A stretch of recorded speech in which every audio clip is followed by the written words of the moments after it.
আমার এই লাল ঘোড়া নিয়েই কিন্তু আমি চলে এসেছি এবং বেশ কিছুদিন ধরে আমার এই লাল ঘোড়া নিয়েই বিভিন্ন জায়গায় ঘুরছি।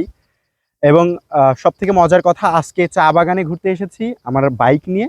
এবং যদি কর্তৃপক্ষের অনুমতি আপনি পান তাহলে চাইলে বাইক নিয়েই চা বাগান ঘুরতে পারবেন। এবং অসাধারণ এই জায়গাকে হাঁটলে অনেক বেশি সৌন্দর্য উপভোগ করা যায় সত্যি, কিন্তু এত বড় এরিয়া, এত বড় জায়গা আপনি হেঁটে আসলে কাভার করতে পারবেন না।